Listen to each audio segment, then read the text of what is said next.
Hi, I'm Brandon. And I'm Megan. For years, we were stuck in a rut, always complaining that nothing ever changed for us. And then we realized if we wanted to improve our lives, we had to put in the work. Each week on this podcast, we'll get into an aspect of personal growth, relationships, or just life. Through our own experiences and guest interviews, we hope to inspire you to make your own positive changes. Welcome to the Fools in Love podcast.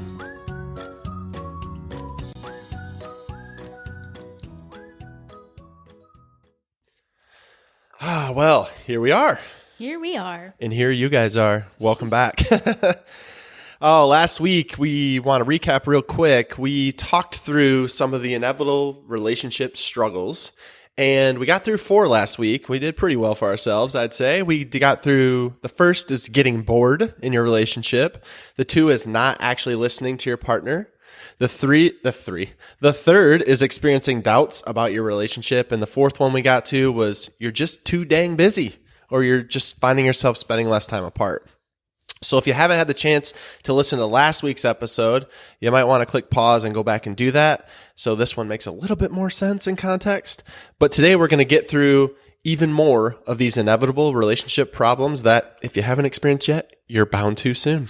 But first, we're going to do our review shout out. Today's is from Cal Gill, and she says, I have gained so much from this powerhouse couple. First, I love how real and vulnerable these 2 are. Each week is a new topic, but I always feel like it's relevant to me in my life. Thanks for all your guidance on life. Thanks, Cal Gill, for the shout out. Love it. And thank y'all. If you want to leave us a review, head over and leave us one. It just helps us reach more people, and we would greatly appreciate it. And you'd be our new BFFs. You sure would. All right, so let's get into it, Meg, if we shall. Think we shall. Or if we can. I don't know. If we shall? Whatever. Let's jump into this. So right off the top is a big one today, and it's the disagreeing on money. Ooh, that is a big one. We tend to hear a lot of people be like, yeah, I'm the spender, he's the saver, or vice versa. And I think that's probably pretty true in a lot of relationships, although it certainly doesn't have to be. Yeah, or even worse than being like the spender and the saver is like if you're both spenders, because then you're going to find yourself in a real tough spot when you're constantly spending without any of you really having an idea of what's going on in your bank account. Yeah, for sure. And I feel like even if you do have the same exact philosophy, there are still going to be disagreements when the bills come in or when it's time to decide how to spend your money and how to delegate it. So the funny thing is that I feel like, at least for us, we've kind of almost flip-flopped our roles in money. I feel like I was way more a saver back in the day, and you were very much more the spender. And now it's almost kind of rotated and flipped on its side, I think. Do you agree with that? I don't know. I feel like for me, like for myself, like I have trouble spending money on myself, and I've been fighting through some limited money mindset, which we won't go into today. Maybe that's a future episode. But I guess I am more cautious with it. Because the reality is, I mean, money is a needed resource, like that we all need. I'd argue that other than love, it's probably a need that we all need the most. And most people don't like to talk about it. And so that's why a lot of times it's not brought up in relationships. But the issue is if you're not talking about it and it's constantly being a struggle week after week, paycheck to paycheck, it's going to cause problems in your relationship and have that ripple effect. Yeah, and I think a lot of it just comes down to like, do you have the same comfort level between the 2 of you as to where your money's going and how it's flowing, and just do you believe the same things? Like we were having an interesting conversation just yesterday about money where we were talking about how you might not even have the same exact idea about what it means to be able to afford something. Like for you, affording might be that you're able to pay it most months, and you're not going to like have a whole bunch of extra money or anything, but you can technically kind of pay the bill. And for somebody else, affording it might be you don't even blink when you pay it. It's not even on your radar, because that to you is what having that funds to have that item is. Right. And the reality is, I mean, if you think about money and you think about who's in control of it, and you both should be, aware of it, even if one of you controls it more than the other. But when you think about money, it's kind of weird because you don't want to talk about it. And it can cause like resentment either way. Because if you don't understand the money issue, then those shopping trips that are becoming stressful for your partner, like you're like, what the heck is wrong with you? Like we're fine. Like why are you doing this? But then if your partner doesn't feel comfortable talking to you about money, then they're on the other side feeling the same level of resentment because you're so clueless and you're out there spending money that you don't have. and you're both like stressed and anxious and worried about this dang thing, but neither one of you are willing to open your mouths to actually discuss it. Right. And that's a great point, because I really do feel like there should be a very clear direction on how money is going to be handled between the two of you. Like, even down to what amount should be discussed before you spend it. Every couple is going to have a different comfort level when it comes to that. For some couples, you might discuss every purchase you make, and other couples might not need to know about it if it's, under 500 or under 3,000. I don't know. It depends probably a lot on your income. But there's going to be a level at which you should probably have a conversation before you just go spend money unilaterally. Yeah, and one of the things we did, which I would encourage y'all to do if you haven't yet, and even if you have, it takes regular like checkups on this thing, but creating a budget and then like really tracking what's going in and coming out of your account. Because we sat there for years just being like, where the heck is all of our money? Like, we seem to be earning more money, we seem to be doing okay. Yet where's our money every month? And it's like, it's amazing on the little purchases throughout, like where that money can go. And if you're not tracking it and you don't know where it is, chances are when you go looking for it, it's not going to be there. And if you're anything like we were, it's all to food. That's right. Yeah, we have a bad habit of going out to eat. But like I said before, I mean, both people just need an understanding of what's going on. Both people need to take part in the discussion. And certainly, even if it's not on minimal purchases, like Meg said, on the bigger issues, the bigger things, buying a house, saving for retirement, where you're going to send your kids to school, whatever it ends up being, you need to have an understanding of what's going on so that you don't dig yourself a hole later. I mean, heaven forbid something happens to your partner and you have no clue what's going on. Like, you don't want to be in that place. We don't want you to be in that place. So just make sure you're having that dang conversation. And I know it's not sexy, but it's necessary. Yeah. And the other thing, two things I just wanted to add real quick to this is just deciding on who pays what bills. That way everyone's aware and you're not just sticking somebody else with all the responsibility of that, because that can be a big hard thing to tackle by yourself and to be the one fully responsible. And like Brandon was saying earlier, that can be a source of anxiety if you're the only one who has a clue. So by splitting up the bills, deciding who's going to pay what and when and how, I think that will really kind of spread the knowledge and spread the responsibility to make it work for both of you. And then also just having the discussion on, do you guys each have some play money? Do you have separate accounts or the same accounts? If you have the same account, is there a certain designated amount of money that's going to be play money for each of you, and how that's all going to work out, or what your boundaries are for money there? Oh yeah, I couldn't agree more. And the bottom line is this, much like everything else, it has to be done together. And if it's not done together, or if it's ignored, it's going to cause drama. I promise. So with that in mind, we'll move on to the next. And oh boy. The extended family issues. So just to be clear on what this is anyone outside of your immediate, family unit. So between me and Meg and our kids, anyone outside of that. And oh gosh, I mean, I say oh boy, because even though we have like a great relationship with our extended family, I mean, we do. Yeah, I can't say a thing wrong about that. But families, they tend to cause drama. I mean, whether they mean to or not, you're being pulled in a million different directions. And a lot of times other people's priorities, they want to put into your life as their priority. And that might not mesh with what your family's trying to do in that moment, and it will cause drama. Oh yeah. I mean, I think we all kind of think of this as like a holiday issue, but it's not just a, whose house are we going to for Christmas kind of a deal. This can happen all year long, and it does tend to. And it's not always like this big, huge argument. It's just like maybe one person feels like they're always kind of bending to the other person's family, and it's causing some issues there, but they're not going to say that because it's their family, and that other person might feel attacked if you're talking about the family. But really kind of having that awareness of each other and how you're spending your time and how those conversations about that are going, and just being really sensitive to that. Do you ever find too, I mean, I know we've become aware of this, but do you ever find too that you act differently, like with your family, like the family you came from, like when you're around them? And I've heard this from other people too, but like you kind of revert back to your old self. You're like, oh yeah, this is the Brandon they expect, so this is the Brandon I'll be. And maybe you don't want to like talk about your dreams or talk about things that make like people uncomfortable. So you just kind of revert back to your old habits, or you just revert back to a behavior. I mean, I can totally see where you're coming from, except for in like our case, I feel like we have some pretty big support. So those are the people that I would tend to even talk to about that in general. So for me at least, I wouldn't shy away from like talking to my mom, for instance, about it because she's pretty much my number one fan. So I don't feel like in that, but I'm sure in other regards, like letting my mom baby me, for instance, I'm totally here for it. And she knows that. And she's always going to be stepping up to do that because she loves it and I love it. Yeah, and I think that what caused a lot of issues for us, I think what caused a lot of issues for other people too, is, you do have to be flexible.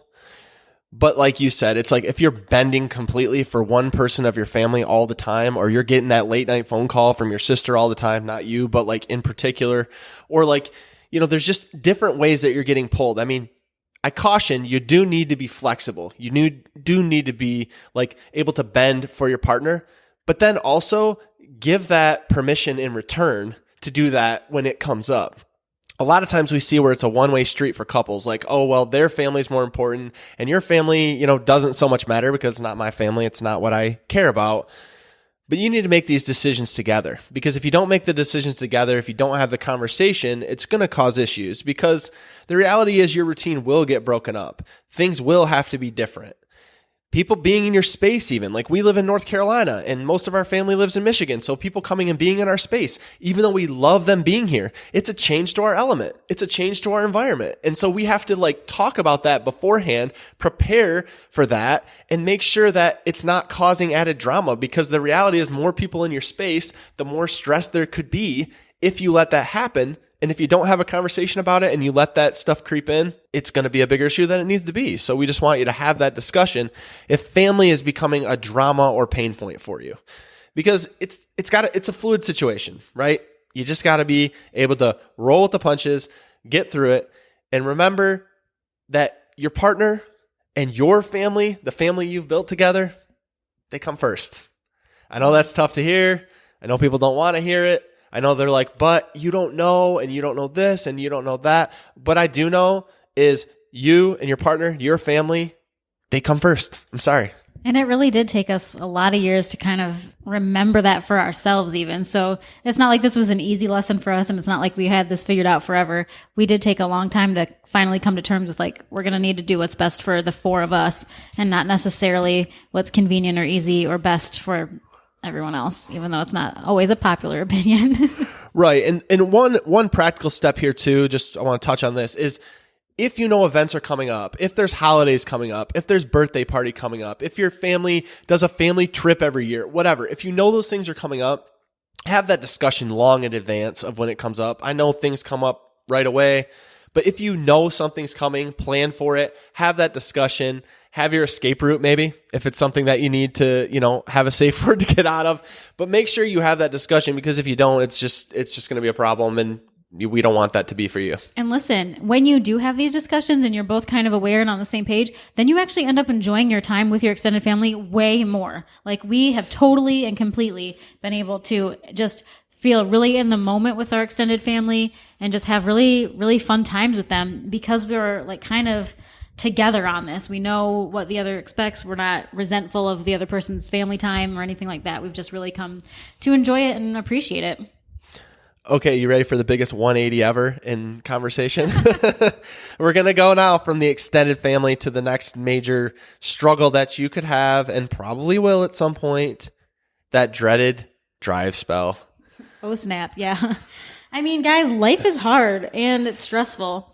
And many times it can cause your mind to just push away the idea of any bedroom activities, any extracurriculars. Right. I mean, we're guilty of this a lot. I'll just be honest. But the whole week, we'll find that it's gone by and we haven't even hugged or kissed. And certainly sex was nowhere to be found. It wasn't even a thing that either one of us wanted to bring up. But you got to be conscious of how your partner is and where their needs are, and then discuss that openly. And I get like it's not like a real great conversation to have, but listen, you're both adults. You should be able to talk about your sex life. Sex is an important pillar of your married life. So if you're not talking about it, you need to make sure that you are comfortable with it. I know for us, I mean, if I can be completely real with y'all, we just have that mismatched libido. Mm-hmm. Like, we've matched the stereotype, I would say. Like, I just want it more, and Meg's happy with it, once a month, but that's Hey now. But yeah, I mean, like, the thing is, like, until we talked about it, like, you don't want resentment to be in a place that should be a great thing to add, like, strength to your relationship. You don't want resentment and things and beliefs to be there. And you just need to be honest with each other. And it's give and take. I mean, honestly, like, not only in the moment, but also just in overall. I mean, it truly is. If one of you is, if we're talking about mismatched libidos here, then if one of you is way more willing to and able to than the other, then I think that you kind of got to almost go with the flow on this too a little bit, like. Right. And it might not even be, as we're talking about it, it might not even be a mismatched libido. It could just be the thing we were talking about, a simple lack of time or a lack of space to make it happen. Yes. I used to hear this stuff and I was like, okay, my gosh, like when I was young, before kids, young me, pre kids, BC, before kids. No, BK, Okay. Sorry, BK. But yeah, I mean, when I was BK, I seriously didn't get when people would say they would schedule their sex life. They would schedule times to be intimate together. I was like, you've got to be crazy. Like, who needs that? Like, we're kids. We're young and dumb and in love. Like, we don't need that. Y'all, it works. Like, if you find yourself in a place where it's not being prioritized, the only way you can really make it a priority, maybe you do need to put it on the calendar, as ridiculous as that sounds. I don't know for you what it is, but if you need to put that on the calendar and stick to it, because it's so easy to not do it. It just is. I mean, if we can be real open about this, I'm not going to tell you the exact time of days that we do it because that's just icky. And you might be like, oh yes, there they are having sexual intercourse. And I mean, it's not on our actual calendars, but it is in the calendar in our brain. And so we kind of have a good idea of how things will play out for us for the week. And of course, we could always make improvements. Of course, there's always going to be those spontaneous moments that you have to allow for. But by and large, I think we pretty much have a schedule. Because at this stage in our life, that's what we personally need. Our kids are 6 and 3. Listen, there is not a whole lot of time for that if we're not making it a priority in our relationship. Yeah, and it might not be any of those things. It could just be a bigger issue. It could just be that maybe you're just like not feeling it right now. Maybe you have like some health issues. Maybe there's other things or distractions that are pulling you away. Maybe you just don't feel like you want to with your partner. And that's a deeper issue than what we're even talking about. It goes well beyond just wanting it at different times or wanting it more than the other. And we've been there before, where we've been in that place. And the thing that I would give you for that, if you find yourself in that place, is what are you doing to actually woo your partner, to actually pursue your partner, to actually like build that intimacy with them? Because if you're not doing anything and you're like, hey, baby, let's do it. Like, who wants that? No one. We all want to be pursued one way or the other. Absolutely. And so making sure that you're like bringing that passion back and actually doing things that will encourage your partner, to tell your partner that you think they're sexy. Send them a quick text message, write them a quick love note. Let them know that this is something you want. Like, don't expect them to read your mind and be like, well, they should know. They should just know. No, they should know if you're telling them. And that's a different story if you're communicating it and you're not getting it back. And that's not something we're going into now. But you need to make sure that you're wooing your partner. And the most practical step I can give you is just mix things up, y'all. Mix them up. If you go on the same date night every night, mix it up. Not to be gross, but you do the same sexual thing every time, maybe mix it up a little bit. Spice it up. Because those things, doing those little things, can make a difference from it being just meh to amazing. Yeah. And we just wanted to point out that sometimes short-term dry spells are totally and completely normal. But if it's kind of going on long-term, if it feels a little bit like one of you is starting to have an issue with that amount of the dry spell, then something else is definitely going on. And you should really, really consider talking to each other and maybe even someone else about it. Right. And do you see the communicating your needs? You guys see that trend yet? Okay. Write that down. About anything and everything all the time. All right, on to the next, and that's jealousy. And this one is huge. It could go in so many different ways. There's so many different ways that jealousy can present itself. When I first see jealousy there, I think about like, well, you're you're jealous of another man or another woman that's like coming in your partner's space. And that could be a case. It could be a coworker. It could be a friend. It could be something that makes you uncomfortable. It could be people on social media. Let's be real. Yeah. But it could be anything like that. But it goes beyond that too. I mean, I've heard so many people that are like jealous of their kids, especially men, y'all. Like you're jealous of your kids for pulling your wife's attention away, and then she doesn't have any time for you. And listen, some of us, I mean, we all need that attention. But like I know there are people who are actually jealous of their own kids, or they're jealous of a job, or like something that's going on in their partner's life that's pulling them away. I mean, it can go so many different ways. Okay. And then I just wanted to interject here because I know that this is real for me, and I have worked a long time and very hard, and I still struggle with it. But as a mother, being jealous of the role of a father, and I don't mean that my husband doesn't work hard as a daddy and as a man. I mean, Bran, you are an amazing man, an amazing father, an amazing husband. You're all of it. But dang it, sometimes it is so hard to remember that, you're in it with me, because my little disgusting mind is like, oh, well, it's easier to be a dad because I'm the mom. And you know what that means? The kids are always glomming up on me. The kids need me 24/7. A butt needs to be wiped. That's mommy. Somebody gets hurt. That's mommy. Bedtime. That's mommy. Everything mommy, mommy, mommy all the time. And I feel like that was a really big thing. And like I said, it's not even over yet. I do sometimes feel like, dang it, dads have it so much better. And a lot of times too, it's just the mental load of a mother. Like not even just the physical demands on our bodies and our time, but also just that mental load. Like if you forget your child's lunch, who are they calling? They're calling mom. If you don't remember that it's, bring your stuffed animal to school day, mommy's fault, not daddy's fault. Mommy's the one who should have done that. What about doctor's appointments? Oh, that's mom's decision. She needs to call and schedule that and make that happen. And she's going to also be the one to take the kids and get the kids to and from everything else. So I feel like there's a lot of just mental burden on a mom that a lot of times I have to really, really be conscious of, that I'm not starting to internally resent Brandon for, because it's not fair. And actually a lot of it's just made up, and I don't even really have the right to complain about it because, as I said, I'm already aware that he's an amazing partner. That's right. And it's just communicating, because we didn't figure that out. I mean, that didn't just happen. Like where we like all of a sudden we're like had this epiphany that like this is what's going on. But once we had that discussion and we talked about it, and you were like, yeah, like I feel like stressed, or I feel like you're not pulling your weight. And then I'm like, well, I feel like you're giving the kids attention and I'm not being a priority. And that's a real thing, y'all. I mean, you gotta look deep to know that that's it. But like that can really be there. And so like if you're finding your kids to be a problem, like that they're being a wedge in between you, and you need to take that time and prioritize. Give yourself the time and space to make the time between two of you happen. Now, if it's something where it's jealousy with a friend, a coworker, a partner, like on the surface level, maybe that's nothing, but like maybe it is. Maybe that's something you need to talk about. You need to understand that most of the time when you're feeling that jealousy, it's coming and it's stemming from a place of insecurity. Mm-hmm. There's something that's pulling that out of you. Maybe it was a past experience. Maybe it was the past, like how your parents raised you. Maybe it was their relationship. Maybe you're looking at your, siblings' relationships. Maybe it's just a past relationship you had where you got burned by somebody. Mm-hmm. Yeah, it does not necessarily mean that you're getting burned by your current partner. Right. But you need to look that in the face and understand what it is and unpack that, because it's normal. It's totally normal to feel jealous from time to time in any of these circumstances, and maybe in things we haven't even mentioned, because it's a lot to look at. But it's completely normal. But the goal, again, is to talk about it when it becomes a problem. And really, you want to do that even before it becomes a problem, as I say that.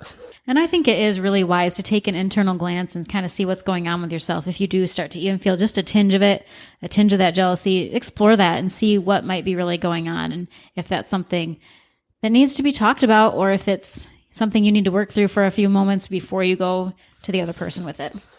Yeah, you just want to be honest and vulnerable with how you're feeling, because ultimately you want your relationship to be bound with trust and understanding. Amen, brother. Okay, and then another big one is feeling unappreciated. And I think that most of us have felt this way a time or two.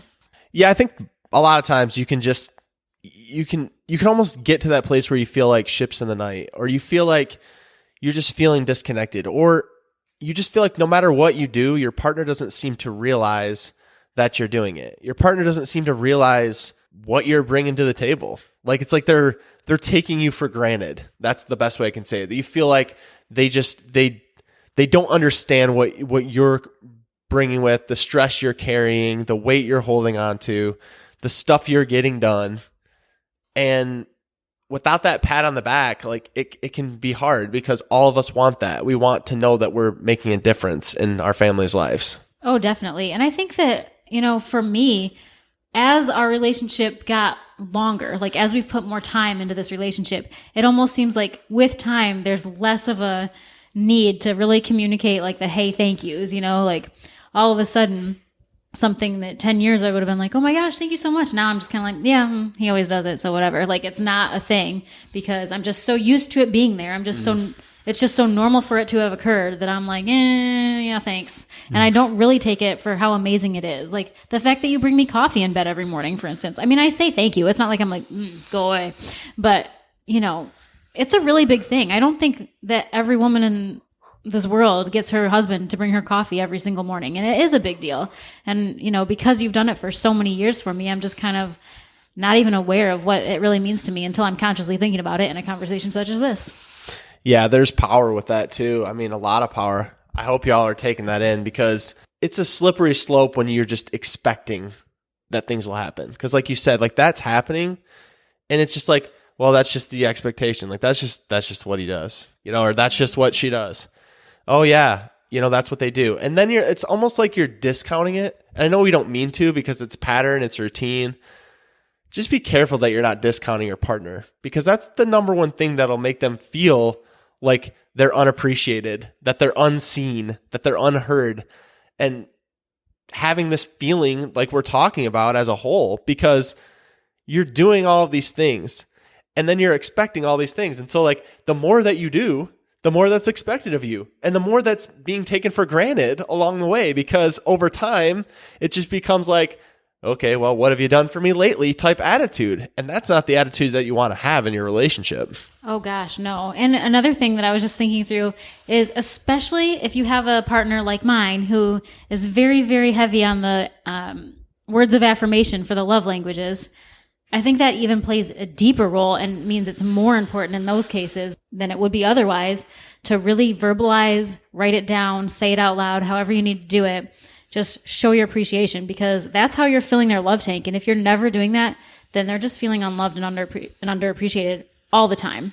So if your spouse is like mine, doing an even more amazing job of sharing how much they mean to you and thanking them for what they do.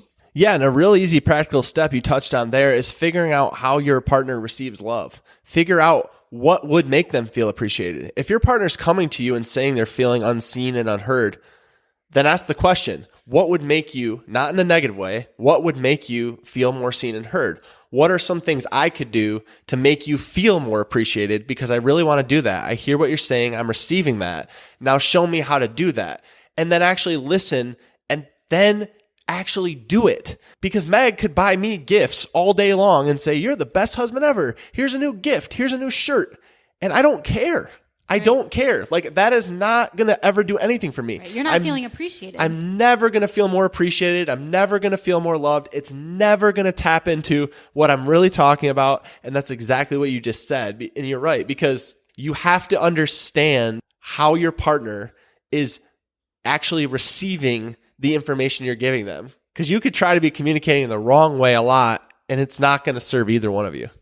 Yeah, I think that's a beautiful place to end this episode because there's so many things you could just take away from that. But if nothing else, really understanding where your partner's coming from, ask them, love them. If you feel like maybe they're not loved enough if you feel like maybe you're not loving them well enough, really getting to the root of that and love them better. Yeah, and thank you all as always for listening. If these things resonated with you, if this message resonated with you, go ahead and hit us up on social media. Let us know which one fits your relationship the best. And as always, we're here if you need us. You can DM us over at the Fools in Love podcast, or you can email us at hello@thefoolsinlove, and we'd be glad to chat with you. We'll see you guys next week. Hey B, what did you think of that episode? I think it was pretty dang good. Well, what should someone do if they enjoyed these last 30 minutes? They should probably head over and leave us a review so we can reach more people. They definitely should. Guys, if you like the Fools in Love podcast, please go follow us over on Instagram at Fools in Love Podcast. We'd love to connect with you and learn more about what you'd like to hear.